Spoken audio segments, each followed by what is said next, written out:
नमस्कार मंडळी. आज गणेश चतुर्थी म्हटलं म्हणजे आजचा दिवस पूर्ण घाई गडबडीचा होता. सर्वात अगोदर आपण सकाळी गणपती बाप्पाचं डेकोरेशन करून घेतलं.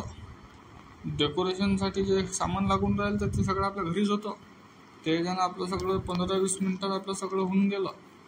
सामान घरीच असल्याच्यानं आपल्याला काही वेळ लागला नाही, कारण की आज गडबड असल्याच्यानं आपल्याला फटाफट सगळं आवरून घेतलं. आपल्याला जायचं होतं मार्केटली गणपती बाप्पाची मूर्ती आणण्यासाठी. पण काय बाहेर पाहिल्याबरोबर समजलं पाऊस चालू आहे, पण थांबायला काही इलाज नव्हता. निघालो आपण पैदल. पाणी थांबल्यावर घराच्या बाहेर आपल्याला जायचं होतं मार्केटला. आपल्याला गाडी नसल्याने आपण निघालो पैदल. पण पोट्टे असल्यावर आपल्याला पैदल जायचं काहीच काम नाही. आपण निघालो थोड्या मित्राच्या घरी. मित्राच्या घरून घेऊ त्याची गाडी आणि निघू आपण मार्केटला यायले. घेतली त्याची गाडी भाऊ, निघालो सरळ मार्केटले. पण पाणी काही आपल्याला नान सोडे ना, काय मॅच करत जाते पाणी.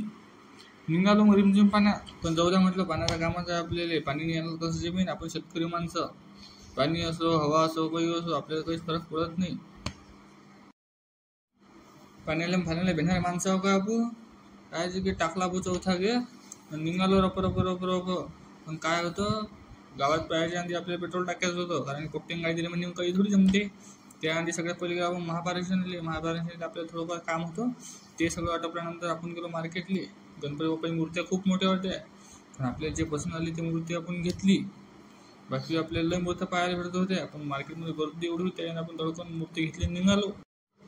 कारण की मार्केटमध्ये पाय ठेवायला अजिबात जागा नव्हती, म्हणजे बरीच गर्दी होती.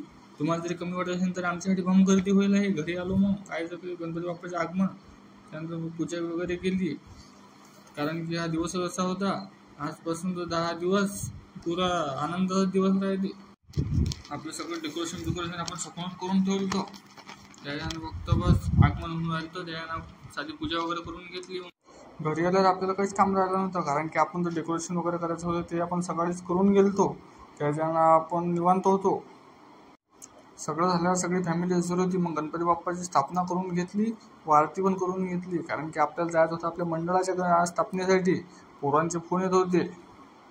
मग आपण आलो चौकात तर काय महाराज येलो होते, पूजा आरती चालू होती. याचं 100 वर्ष आधी नाव वेगळं होतं आणि पोरांना सुचलं की मग नाव वेगळं काय ठेवावं. या चौकात थोडंफार काही ना काही नाव द्यावं म्हणून संभाजी महाराज चौक ठेवला. व आमच्या मंडळाचं नाव एकता गणेशोत्सव मंडळ, गणेशोत्सवच्या मंडळाने हा कार्यक्रम ठेवण्यात आला. महाराज पूजा वगैरे करून राहिले ते, व महाराजच्या शुभ हस्तेच ते रिबनची कटिंग झाली.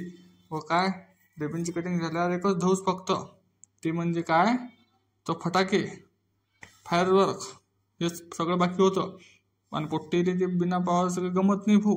मग लावले ना भाऊ फटाके, हे घ्या भाऊ पोट्टे आहेत भाऊ. ते पोट्टे ऐकतात काय, पोट्टेने आणले ना भाऊ मोठे फटाके. 60 आवाजी झालं, 120 आवाजी. हे तसं चालू आहे ना आपलं. पण तुम्हाला ब्लॉग कसा वाटला हे सांगा. लवकरच भेटू आपण पुढच्या ब्लॉगमध्ये. धन्यवाद.